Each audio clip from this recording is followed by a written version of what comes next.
नमस्कार शेतकरी बांधवांनो, मी ॲग्रिकॉस प्रतिभा रोकडे आपलं ॲग्रोवड या चॅनलवरती स्वागत करते।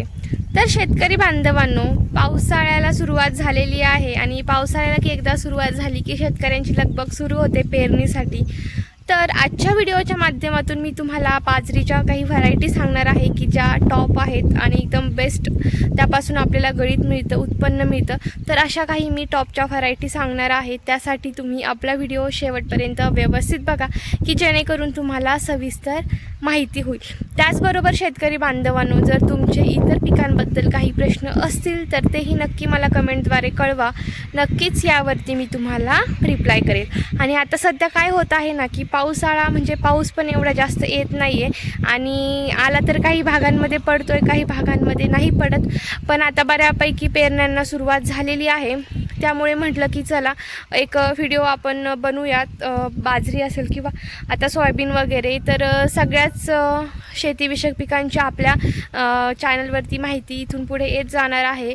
मग ते फवारणे असतील किंवा खतांचं व्यवस्थापन असेल किंवा बियाणं असतील, तर असेच नवनवीन व्हिडिओज बघण्यासाठी आपल्या ॲग्रोवड या चॅनलला आत्ता सबस्क्राईब करून ठेवा की जेणेकरून येणारी माहिती ही तुमच्यापर्यंत वेळेत पोहोचेल।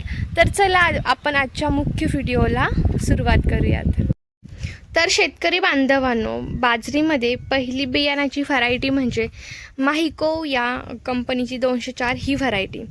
तर ही एक हायब्रिड व्हरायटी आहे। याचं आपण एकरी प्रमाण जर बघितलं पेरणीसाठी तर आपल्याला 1.5 किलो बियाणं हे लागणार आहे। त्याचबरोबर लागवडीचं अंतर जर बघितलं 2 ओळींमधलं तर 45 ते 60 सेंटीमीटर असं 2 ओळींमधलं अंतर आहे आणि 2 रोपांमधील अंतर हे आपल्याला 10 ते 15 सेंटीमीटर ठेवायचं आहे। त्याचबरोबर काढणीचा कालावधी हा 85 ते 90 दिवसांचा आहे। त्याचबरोबर या व्हरायटीचं जे कणीस आहे हे लांब आणि छान असं दाणे हिरवेगार आहेत आणि याचं एकरी उत्पन्न जर आपण बघितलं तर यापासून आपल्याला 20 ते 25 क्विंटल उत्पन्न हे मिळणार आहे। तर शेतकरी बांधवांनो, ही झाली आपली पहिली व्हरायटी।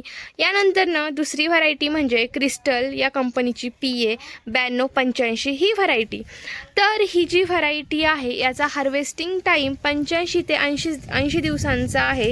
त्याचबरोबर याचं एकरी उत्पन्न हे 20 ते 25 क्विंटल आपल्याला मिळतं। त्याचबरोबर याची खासियत जर बघितली तर 7 ते 8 फुटवे याला निघतात छानपैकी। यामुळे काय होतं की आपल्या जनावरांच्या चाऱ्याचा प्रश्नही चांगल्या प्रकारे सुटून जातो। त्याचबरोबर कणीसही त्याला चांगल्या प्रकारे लागतं आणि ही जी बाजरी आहे ही खाण्यासाठी अतिशय चवदार आहे। त्याचबरोबर याला मार्केटला भावही चांगले मिळतात आणि दाणेही भरगच्च आहेत। तर ही झाली आपली दुसरी व्हरायटी। यानंतर ना शेतकरी बांधवांनो, तिसरी व्हरायटी म्हणजे अजित 37 ही व्हरायटी। तर ह्या व्हरायटीचा आपण हार्वेस्टिंग टाईम जर बघितला म्हणजेच काढणीचा टाईम जर आपण बघितला तर 70 ते 75 दिवसांमध्ये ही व्हरायटी काढणीस योग्य होते।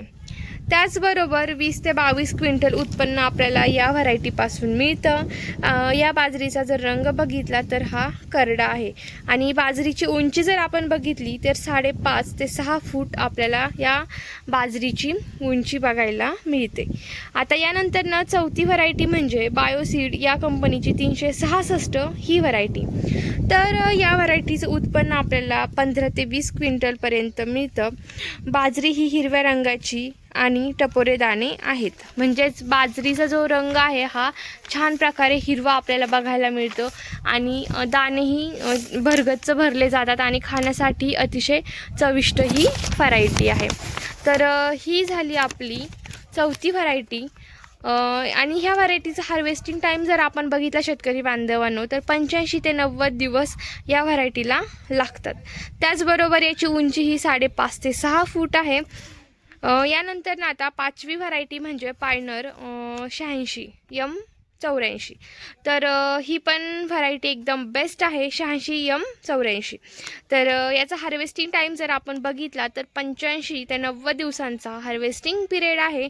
त्याचबरोबर 15 ते 20 क्विंटल उत्पन्न आपल्याला या व्हरायटीचं मिळतं आणि ही जी व्हरायटी आहे ही खरीप आणि रब्बी हंगामामध्ये तुम्ही घेऊ शकता, म्हणजे याचं दोन्ही सीझनमध्ये तुम्ही कल्टिवेशन करू शकता। आणि याचं जर प्रमाण बघितलं तर आपल्याला 1.5 किलो प्रमाण हे एकरसाठी असं लागणार आहे। तर शेतकरी बांधवांनो, अशा पद्धतीने मी तुम्हाला टॉपच्या 5 व्हरायटी सांगितलेल्या आहेत. यापैकी तुम्हाला मार्केटमध्ये जेही उपलब्ध होईल वेळेला त्यापैकी तुम्ही कोणतीही एक घेऊ शकता. आणि जवळच्या कृषी सेवा केंद्रामध्येही भरपूर प्रकारच्या वेगवेगळ्या व्हरायटी आहेत.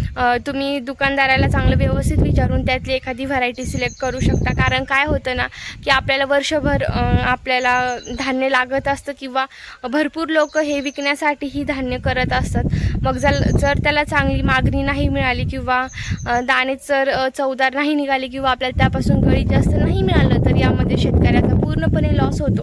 कारण शेतकऱ्याला जर पाऊस नाही आला तर पाणी भरणंही चुकत नाही. त्याचबरोबर खतं वगैरे असतील, खुरपणी असेल तर ही कोणतीच गोष्ट चुकत नाही. त्यामुळे चांगल्या प्रकारे व्हरायटी निवडणं हे खूप सुरुवातीलाच महत्त्वाचं आहे.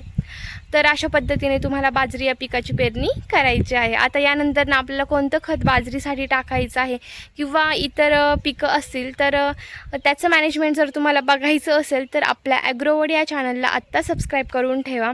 आणि सबस्क्राईब करणं म्हणजे तुम्हाला कोणते पैसे वगैरे पेड करायचे नाही आहे. मी शेतकऱ्यांसाठी फ्रीमध्ये ही संपूर्ण माहिती यूट्यूबला टाकत असते. त्यासाठी तुम्ही आपला व्हिडिओ आत्ता सबस्क्राईब करून घ्या. आणि आपला व्हिडिओ तुम्ही कुठून बघत आहेत हे नक्की मला कमेंटमध्ये सांगा, की जेणेकरून मला समजेल की तुम्ही कोणत्या भागामधून व्हिडिओ बघत आहे, म्हणजेच कोणत्या जिल्ह्यामधून व्हिडिओ बघत आहे आणि तुमच्या जिल्ह्यामध्ये कोणते पिके घेतले जातात. त्यानुसार माहितीचे व्हिडिओ मला तुमच्यापर्यंत वेळेत पोहोचवता येतील. तर चला, या व्यतिरिक्त जर काही प्रश्न असतील तर नक्की मला कमेंटद्वारे कळवा. आजचा व्हिडिओ मी येथे स्टॉप करते. भेटूयात अशाच एका नवीन माहितीपूर्वक व्हिडिओमध्ये.